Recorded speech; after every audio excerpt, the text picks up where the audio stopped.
Hello everyone, आज मैं आपको क्लास 12th का फिजिक्स का चैप्टर 3 का अंकित क्वेश्चन को डिस्कस करूंगा। ठीक है, इसके पहले वीडियो में मैं चैप्टर 3 का सारा मोस्ट इम्पॉर्टेंट क्वेश्चन को डिस्कस कर चुका हूं। ठीक है, यदि आपने नहीं देखा है तो प्लेलिस्ट में जाइए और उसमें सारा वीडियो 12th का है, उसको देख लीजिए। ठीक है, तो चलिए देर ना करते वीडियो को शुरू करते हैं। इसमें अंकित प्रश्न में पहला क्वेश्चन हमारा दिया हुआ है। ठीक है, पहला देखिए क्वेश्चन को ध्यान से हम लोग पढ़ेंगे। 5 कूलाम वाले एक वैद्युत आवेश को एक वैद्युत क्षेत्र में एक बिंदु से दूसरे बिंदु तक ले जाने में 25 जूल ऊर्जा खर्च करनी पड़ती है। ठीक है, यदि पहले बिंदु का विभव 10 वोल्ट हो तो दूसरी बिंदु का विभव कितना होगा। ठीक है, अब चूँकि देखिए क्वेश्चन को हम ध्यान से पढ़ने के बाद, ठीक है, कोई भी क्वेश्चन हो इस अंकित क्वेश्चन में, ठीक है, चाहे चैप्टर 1 का क्वेश्चन हो, चाहे चैप्टर 2 का, चाहे चैप्टर 3 का, हम लोग क्या करेंगे, क्वेश्चन को ध्यान से पढ़ेंगे और उसमें जो दिया है, ठीक है, जो पॉइंट दिया है, जिसका मान दिया है, उस सारे मान को हम लोग क्या कर लेंगे, राइट डाउन कर लेंगे, यानी लिख लेंगे। ठीक है, ठीक है, तो डेल्टा भी बराबर होता क्या है, डेल्टा भी बराबर होता है W/Q0। ठीक है, यानी विभव बराबर होता है। ठीक है, यानी विभव बराबर क्या होता है, विभव का परिभाषा बता दे रहे हैं आपको। अनंत से वैद्युत आवेश को, ठीक है, अनंत से वैद्युत आवेश को वैद्युत क्षेत्र के भीतर कोई बिंदु है, यानी अनंत से कोई भी आवेश को इस वैद्युत क्षेत्र के भीतर किसी बिंदु तक लाने में किया गया कार्य जो भी हो W, तथा उस आवेश जो ये आवेश को जिसको हम लाए हैं, उस आवेश के मान को अनुपात के ही, ठीक है, उस आवेश के मान के अनुपात को ही क्या कहते हैं, हम वैद्युत विभव कहते हैं। ठीक है, यानी विभव कहते हैं, यानी डेल्टा V बराबर होता है, ठीक है, डेल्टा V बराबर VB माइनस VA। ठीक है, इसके बाद इसको इस तरह से अगर नहीं करके VB नहीं कर सकते हैं तो हम लोग क्या कर सकते हैं, V2 माइनस V1। ठीक है, इस तरह से भी हम लोग कर सकते हैं। तो हमेशा डेल्टा V का मान निकालते कैसे हैं, यानी V2 माइनस V1 करते हैं, हमेशा निकालते हैं। कभी डेल्टा DA आ जाए तो D2 माइनस DA1 हो जाएगा, डेल्टा T आ जाएगा T2 माइनस T1 होता है। इसी प्रकार डेल्टा V दिया है तो V2 माइनस V1 लिख देंगे। ठीक है, इसके बाद देख लेंगे क्या क्या दिया है, यानी यहाँ Q बराबर कितना दिया है, 5 कूलाम, क्योंकि कूलाम दिया है, आवेश का मात्रक क्या होता है, कूलाम होता है, यानी 5 कूलाम Q का मान हो जाएगा। अब चूँकि जूल दे दिया है 25 जूल, ठीक है, वो किसका मान हो गया, ये हमारा W का मान होता है 25 जूल। VA, ठीक है, पहले बिंदु का विभव यानी VA बराबर कितना दिया है, 10 वोल्ट। ठीक है, यहाँ तक हमने हो लिख लिया। अब चूँकि डेल्टा V बराबर क्या होता है, इसको V2 कर लीजिए, चाहे VB कर लीजिए, चाहे V1 V2 कर लीजिए। ठीक है, या VB हो जाएगा माइनस VA हो जाएगा। ठीक है, इसीलिए बस मान रख देंगे, VB का मान पूछ रहा है, माइनस VA का मान क्या हो जाएगा, 10 हो जाएगा, बराबर, ठीक है, W का मान 25 हो जाएगा और नीचे क्या हो जाएगा, 5 हो जाएगा। ठीक है, 5 हो जाएगा क्योंकि Q का मान 5 दिया है। अब देखिए क्या मान आया है, 5 से इसको कट करेंगे तो कितना आ जाएगा, 50-25 हो जाएगा। ठीक है, अब इसको क्या करेंगे, ये माइनस 10 है, इधर आएगा तो क्या हो जाएगा, प्लस 10 हो जाएगा। ठीक है, और प्लस 10 और प्लस 5 कितना हो जाएगा, VB का मान कितना हो जाएगा, VB का मान 12 वोल्ट हो जाएगा, क्योंकि विभव का मान वोल्ट ही होता है। ठीक है, अब चलिए नेक्स्ट क्वेश्चन देखते हैं हम लोग।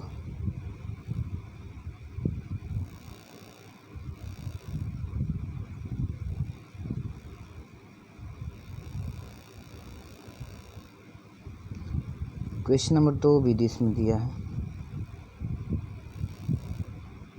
नेक्स्ट क्वेश्चन देखते हैं हम लोग। दिया है क्वेश्चन नंबर 2 में 5 सेंटीमीटर की दूरी पर स्थित दो बिंदु A व B है। ठीक है, कोई 5 सेंटीमीटर की दूरी पर, मान लीजिए यहाँ पर एक बिंदु है, एक यहाँ बिंदु है। ठीक है, 5 सेंटीमीटर की दूरी पर दो बिंदु A व B के विभव क्रमशः 10 वोल्ट, ठीक है, विभव जो दिया है 10 वोल्ट तथा -10 वोल्ट है, ठीक है। एक कूलाम आवेश को ए से बी तक ले जाने में किया गया कार्य ज्ञात कीजिए। तो सेम टू उसी क्वेश्चन है पे आधारित है, ठीक है। यानी पाँच दूरी क्या दिया है, इसका 5 सेंटीमीटर दूरी दे दिया है, विभव भी दिया है 10 वोल्ट, यानी अगर V2 मान लिया, ये VB बराबर मान लिया जाए तो VB बराबर कितना दिया है, 10 दिया है, ठीक है। इसके बाद VA बराबर मान लिया जाए तो क्या दिया है, -10 वोल्ट दिया है। इसके बाद Q बराबर क्या दिया है, Q बराबर दिया हमारा 1 कूलाम, तो W का मान निकाल देंगे, W बराबर यानी हो जाएगा, इधर हो जाएगा हमारा, इधर हो जाएगा 10 -10, ठीक है, जो कि -10 है, पहले उधर -10 पहले से दिया है और -10 यहाँ समझ लीजिए आप लोग, 10 होता है। VB का मान अभी निकाले हैं, माइनस होता है, यानी VB यहाँ पर देखिए VB माइनस VA होता है, और VA का मान भी क्या दिया है, -10 दिया है, माइनस में दिया है, ठीक है। बराबर क्या हो जाएगा, W का मान पूछ रहा है, और Q का मान क्या दिया है, 1 दिया है, ठीक है। अब देखिए चूँकि क्या हो जाएगा, माइनस से माइनस कितना हो जाएगा, प्लस हो जाएगा, यानी कितना हो जाएगा, माइनस में माइनस उड़ा कितना हो जाएगा, 10 और प्लस 10 बराबर W हो जाएगा, बटे में 1 हो जाएगा, 10 और 10 कितना होता है, 20 होता है, बराबर W हो जाएगा, बराबर बटे में 1 हो जाएगा। अब 13 गुणा करेंगे तो कितना हो जाएगा, W बराबर हमारा हो जाएगा 20, कितना आएगा, जूल आएगा, ठीक है। लगाया भी वैसे ही होगा।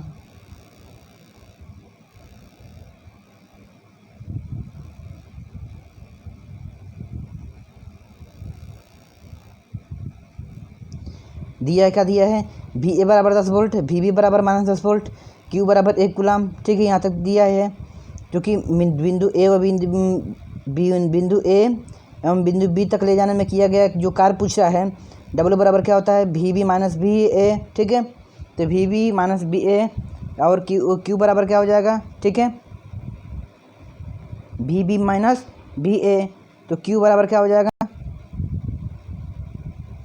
क्योंकि यहाँ जो Q है W से गुणा कर दिए हैं, बस इस मान रख देंगे, यानी VB का मान कितना दिया है, -10 दे दिया है, और क्या कहते हैं इसी पर सेम उसी प्रकार कर दिया है, -20 जोड़ दे दिया है इसमें, ये उसका मान चेंज कर दिया है बस, और कुछ नहीं किया, ठीक है।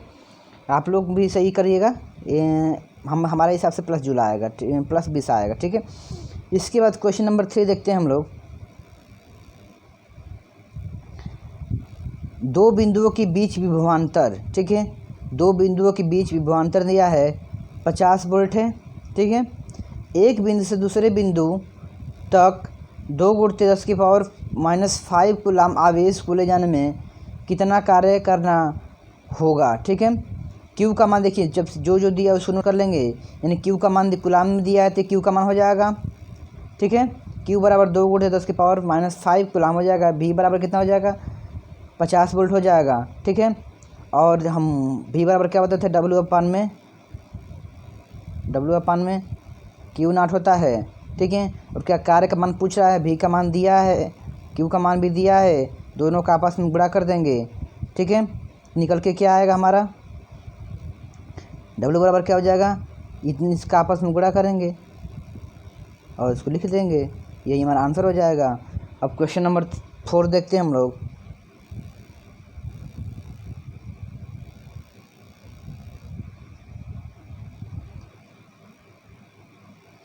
ये हमारा कुछ डिफ़िकल्ट क्वेश्चन लग रहा है, ठीक है, लेकिन ये मोस्ट इम्पॉर्टेंट भी है।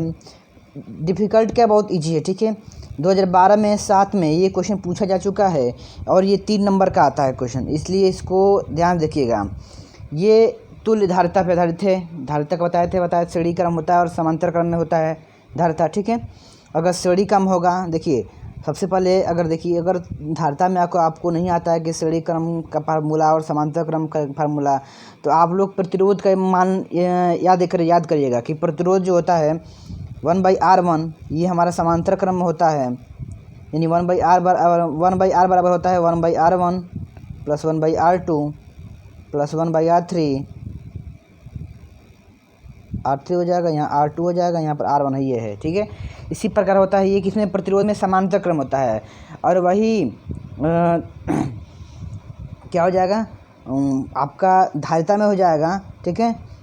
संधारित्र में जो हो जाएगा वो श्रेणी में हो जाएगा, श्रेणी में, ठीक है।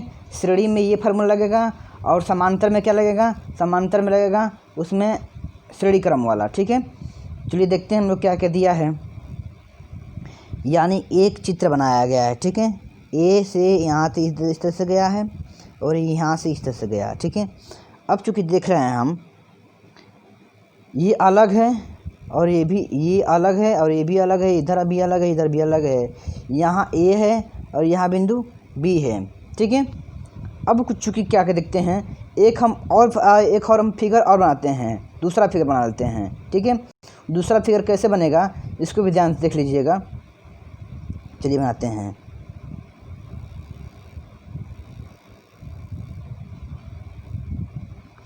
विष्णु सेतु के अनुसार दिए गए परपथ को समायोजित करने पर सेतु की संतुलन अवस्था में विकर्ण में 2 माइक्रोफैरड का संधारित्र प्रभावहीन है, ठीक है।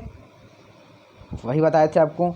उसको ये जो बना है चित्र, इसी को हम उल्टा करके मानिए इसको दूसरे ढंग में बना करके इस फॉर्म में बना दिए हैं, ठीक है। और बाकी सब वही है, जो है चित्र बना यही है, उसी को चित्र हम दूसरा चेंज में कर दिए हैं, बाकी चित्र वही है, ठीक है। अतः AC व CB में लगे 2 माइक्रोफैरड, देखिए AC यहाँ पे है और क्या है CB 2 माइक्रोफैरड है, ठीक है। तथा 2 माइक्रोफैरड श्रेणी फैरड के श्रेणी संयोजन की धारिता C हो तो, यानी ये किस में है, श्रेणी क्रम में हो, ठीक है। ये तो दोनों श्रेणी क्रम है, ये है, देखिए ये और ये श्रेणी क्रम है। सिर्फ श्रेणी क्रम होता है तो उसका फार्मूला क्या होता है, 1/C बराबर होता है 1/C1 प्लस 1/C2, ठीक है। नहीं समझ में आ रहा है तो देख लीजिए, इस तरह से देख लीजिए। ये एक फिगर बनाया गया है, ये जो एक फिगर बनाया गया है, यहाँ बिंदु A है, यहाँ बिंदु B है। अब चूँकि देखिए इस तरह से हम लोग जाएँ और इस तरह से जाएँ, ठीक है। इन दोनों को जोड़ लेंगे, देखिए ये और ये एक ही रास्ते में पड़ रहे हैं ना। अगर एक इधर पड़ता है और एक इधर पड़ता है तो ये क्या हो जाएगा, समांतर में हो जाता है। लेकिन ये एक ही रास्ता में पड़ रहा है, ठीक है, एक ही रास्ता में पड़ रहा है, इसलिए क्या हो जाएगा, श्रेणी का मतलब क्या होता है, सीध में, ठीक है। समांतर का मतलब होता है ठीक उसके उल्टा, यानी ये एक इस इधर में दाएं में चलेगा तो ये बाएं में चलेगा, और इसकी बीच की दूरियाँ क्या हमेशा क्या होती है, बराबर होती है, इसे समांतर बोलते हैं, ठीक है।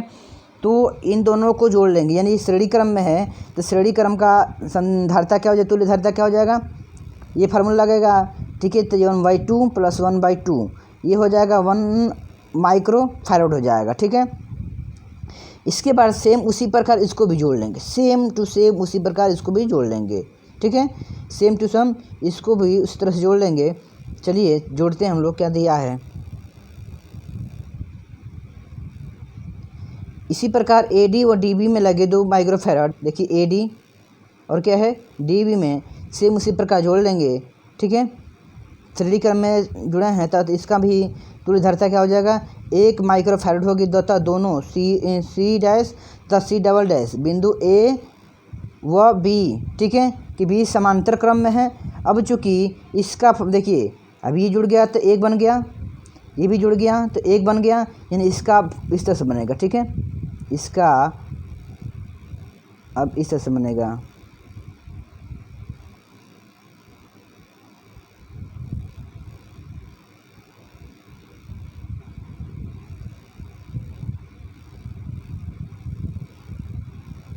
यह बिंदु हमारा A हो जाएगा, यहाँ बिंदु B हो जाएगा। अब यहाँ पर 1 माइक्रोफैरड हो जाएगा, यहाँ पर 1 माइक्रोफैरड हो जाएगा। अब देखिए ये क्या है, समांतर क्रम में ऊपर है और ये क्या है, नीचे है। और तो ऊपर और नीचे को दोनों क्या है, आमने सामने है, समांतर क्रम में है। और तो दोनों को क्या कर देंगे, जोड़ देंगे। समांतर क्रम का फार्मूला क्या होता है, C बराबर होता है, ठीक है, C1 प्लस C2 समांतर क्रम का होता है, ठीक है। तो इसी प्रकार क्या कर लेंगे, दोनों को जोड़ लेंगे, यानी C बराबर हो जाएगा C dash plus C double dash, यानी 1 + 1 बराबर कितना हो जाएगा, 2 हो जाएगा, ठीक है। ये किस में होगा, माइक्रोफैरड में होगा, क्योंकि यहाँ पर दिया है माइक्रोफैरड, ठीक है। तो आज के लिए इतना ही बस। यदि हमारा वीडियो आपको पसंद लगा तो वीडियो को लाइक शेयर एवं कमेंट बॉक्स में ज़रूर कमेंट करें कि वीडियो हमारा कैसा लगा है। ठीक है, कहीं प्रॉब्लम है तो वो भी कमेंट करें कि हमारे वीडियो में कहीं यहाँ प्रॉब्लम है सर, ये समझ में नहीं आ रहा है। ठीक है, जब तक आप बताएंगे नहीं तब तक हमें कुछ पता नहीं लगेगा। ठीक है, तो आप लोग वीडियो का फीडबैक ज़रूर दिया करिए। ठीक है, और आप चैनल पर पहली बार विजिट कर रहे हैं तो चैनल को सब्सक्राइब करके बेल आइकन को भी दबा लें, जैसे कि हमारे नए वीडियो का नोटिफिकेशन आप तक सबसे पहले पहुँचे। धन्यवाद।